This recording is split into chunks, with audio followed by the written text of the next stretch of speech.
Today we are talking Torchwood again, and we have a sleeper agent alien this time. Yeah, Whole army of them, setting up a sequel we will never see or read about in any future book. I'm dead serious. yeah, it's a little bit weird for me to just finish this episode and be like, huh, I wonder if they pop up again and then just read about it and be like, nope, never again.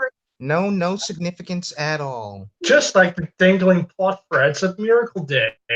But I mean, hey, at least Miracle Day didn't get a direct continuation. This it's just like we've still got more seasons of show and we're just not even gonna mention them. Just giving away my thoughts on the episode. It's really good, really heavy, and doesn't really feel like anything the show has done up to this point with just how oppressively dark it is. It's really weird to me. Anyone that still They look doesn't believe in aliens in the Doctor Who universe at this point is a idiot. Oh, we have flat earthers right now, so it can happen. I'm curious as to why you say that with this episode specifically, Edward. Go into that. They reference alien events that happened in the first episode of Torchwood, and then you had the whole thing with Saxon ending up being an alien and the Toclethane, and that was a worldwide extravaganza. Ugh. There's been It's lots of times on this show where aliens have been basically broadcast around the world and everybody's seen them. So at this point, you are an idiot if you don't believe in aliens. You should at least at some level acknowledge that aliens do exist in this universe. I feel like we've mentioned this at some point, but past a certain point, you kind of have to look at yourself and go, we want to have some kind of pathos in this episode. If it heightens the drama of this woman finding out that she's this sleeper agent and the existential horror that she goes through discovering that to have her be like, aliens don't even exist in the first place, then I think you can make the argument, all right, that's better for the episode. It's better for our dramatic storytelling. It's not good continuity, but one of those things should outweigh the other. I don't think it's really good for the storytelling, though. It just makes everybody seem stupid. I think her just being a sleeper agent is enough for the drama. For me, anyway. Yes, you can have the universe acknowledge that aliens exist and still have the existential crisis that you weren't human at all the whole time. All the aliens that humans have been exposed to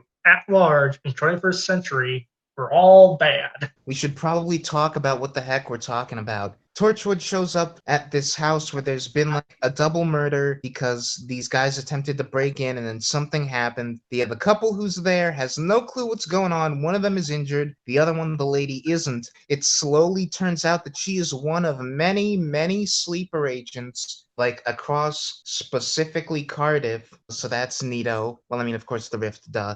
But yeah, she's one agent who's got this weird giant knife arm thing, which is horrifying. And she has no control over what's up with her. And she and all the other sleepers are just gonna go around massacring folks. And Torchwood has to stop them. First note on this one is just that Jesus, this episode is a downer. Like most Torchwood episodes. Yeah. True. But I mean, something about this one just made me feel icky, but in a good way. Probably because of the ending where she goes suicide by Torchwood because she doesn't want to wait around to kill any more people. We start with that tone and then it never lets up. Early on, she's like, if you can't fix me, don't wake me up. Just turn the machine off. Just let me die. And you have Gwen, who as always is trying to be the empathetic, there's always hope one. That's not a promise I can keep. And she turns to Jack and she's like, what about you? I bet you could. And he's like, you have my word. And it's this. And okay, so Lucy, you had a thing about how you really didn't like Jack in this episode. Can I hazard a guess as to that being part of it? Just his willingness to play bad cop throughout this whole episode. Yeah, personally, I just felt like he was just kind of an uncaring jerk the whole episode. And I know he's trying to get the job done, but it just seems like it doesn't even occur to him that, oh, this person might be innocent. He just seems like, oh, I'm just going to do whatever I can just to get the job done. He's very rough with the woman that's a sleeper agent. And the whole time it's kind of uncomfortable to watch. This is how Torchwood goes about things. It's they don't even care about the other person as long as they get the job done. Well, I mean, you're right about it being uncomfortable. We need more to go on as far as like how and why, if he knows, does Jack know that something's up with her? He's the only person who comes out of the inciting incident unscathed, and that's a pretty big deal. But you're right, Jack is basically treating her like the bad guy before they know for sure what the deal is. But I won't say that that's a whole Torchwood team problem. Because again, we've got Gwen, who's very much the good cop to his bad cop, Mhm. the empathy to his pragmatism, and the two of them are kind of butting heads throughout the episode regarding her. And of course, he turns out to be right, so maybe like being more gentle towards her wouldn't have fixed anything. And Yanto is extra fed up because he's roasting everyone. True. It comes across like, okay, this person is guilty before we even know anything about them. It's more of a, just seems like this is like the Torchwood protocol way that Jack is going about it. And that's why I felt a little sickening about it. This is just how they do things at Torchwood. Especially when Jack said that he was trying to improve Torchwood, make it better than the old regime of Torchwood 1, and he's not building a good case for himself going about it like this. Glenn is the only person that's actually, trying to be caring and just, feel things out, not just, oh, this person's guilty. Just, screw him. The episode goes a long way again to justifying that part of the character, and I'm in the same place that you are for the beginning of the episode, and then once all the stuff starts happening, I was like, oh, nope, Jack was right. And again, it's just because I don't know what it is. I think part of it is like the design of like the knife arm and all the stuff that like comes out of them, and like the way that their arm opens up and that weird kind of seashell aesthetic that they all have.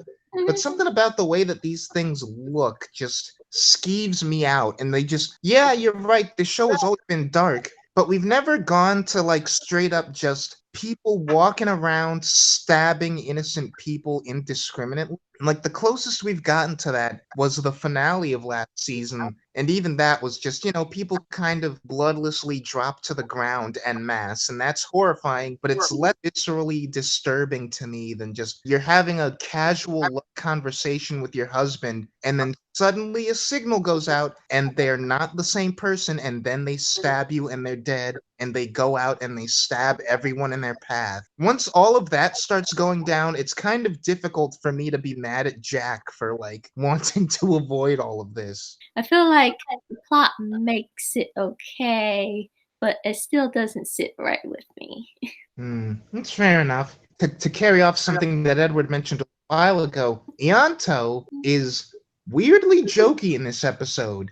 Like, I really like most of what he says, but like almost every line out of him is some kind of punchline in this one. And on the one hand, it's weird. On the other hand, this story really needed the levity. Yeah, and it's just, why didn't they write Yato like this since the very beginning? I like this Yato. Can't this Yato just stay around longer? It's weird, right? Because sometimes they write him like this. Like, he's very much like the Alfred of the group, where, like, he does all of the practical, like, home care stuff, and he's got a bunch of one-liners. Like, we'll write him that one episode out of maybe every half dozen, and then we'll just kind of forget about that trait. For some reason, sometimes he's just kind of a more subdued character, passive character. And then other times he's more of a smart aleck. Part of me is thinking maybe they just did it because the rest of the episode is so dark and disturbing. And I forgot that it was part of this episode, but the scene where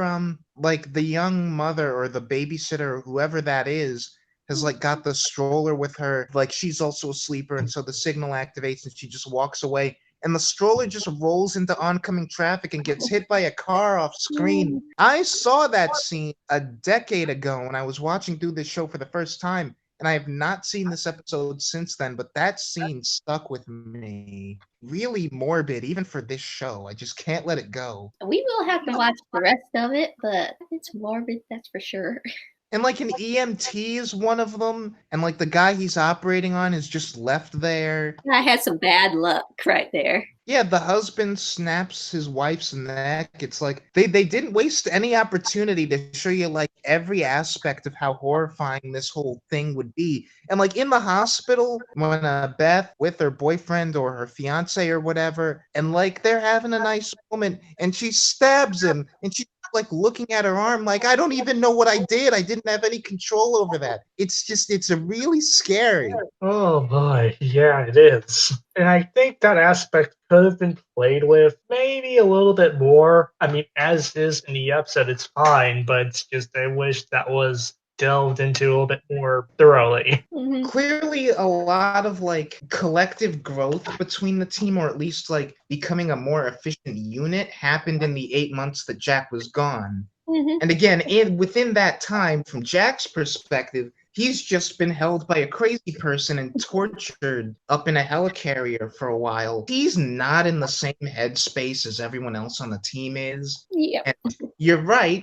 In these early episodes, it's not explicated on enough where it comes off like Jack is just being a jerk. But Mhm. given that we have that knowledge, I've got my fingers crossed that the season will like go into that more and not just treat it like it's normal, like make that a thing. That's what I'm hoping as well. Like you said with Kiss Kiss Bang Bang, it's very obvious that he's like a year behind character growth compared to the rest of them. And okay, we've kind of talked about it, but the Mhm. fact that this is such a big deal, do we know why they never show up in anything else? My best guess is that is the change from episodic format to a more serial format with Children of Earth. Or they just didn't have any more ideas for it. If they decided, okay, we want to do Children of Earth, and then the show was in limbo for a little while, and then they decided, okay, we want to do Miracle Day, we want to do that concept, we feel like we have to serialize it, so that's the main thing, and we're not gonna like include any other alien whatevers. And You could take whatever species this is and like do a whole serialized miniseries that's just like dealing with sleepers. Unless they just changed their minds and had a different idea. Yeah,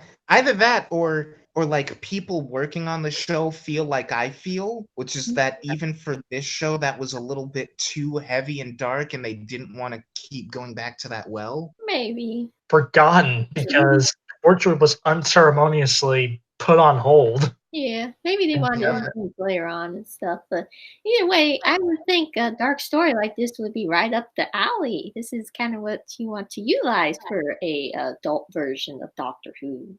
Like this is kind of the last thing I have to say, which is just that this is another one of those stories that I feel is really well capitalizing on this being like the adult corner of the Doctor Who universe. This isn't one of those stories that you could argue is like, oh, all of the adult stuff is just kind of like slapped onto it for flavor or slapped onto it so it can come off as cool or whatever. Now, this is a really surprisingly mature story. I definitely don't think that Doctor Who itself could have told this story. I was just gonna say also, we changed the opening monologue from "It's the 21st century is where everything changes and you've got to be ready" to "Torchwood is ready." Do we think that's significant at all, or was that just a completely arbitrary change? Just a complete subtle change that since the Torchwood members' issues have been dealt with, the team is more together. I hope that's correct. Because we don't really ever get Torchwood team being divided against each other again. Okay, that's good. Mm. Character growth. Say was at the very end, it does get a bit Rambo. The guy at the end and the machine guns. He's got his machine gun in one arm, and his other arm is like a giant knife. Wow, for like a guy whose aesthetic is very much schlubby office worker, he's surprisingly cool looking. I don't know, man. That last part there really started getting into the unintentionally funny category for me. That whole scene, I was just like, nah, this is kind of getting in the Sci-Fi Channel movie territory. Feel like that the ambition exceeded the budget that they have. Yeah, I watched it with me and my mom. We both started kind of laughing at it, and by myself, I said, "Yeah, that looks pretty bad." I don't even know if it's so much a matter of budget as it is just for as dark as what's going on in the story is, that's kind of a silly visual. Yeah, Like I said, here's this guy who looks like he's basically out of The Office, brandishing a machine gun and a giant knife arm. And like, yes, he's using those two things to horribly, horribly kill a whole bunch of people, and he's himself is impervious to bullets, and he's indestructible. So, oh my god, no one is safe. And yet at the same time, it does just look kind of silly. I think that's the main problem with it. For me, the oh my god, no one is safe part overwhelmed the latter part, so.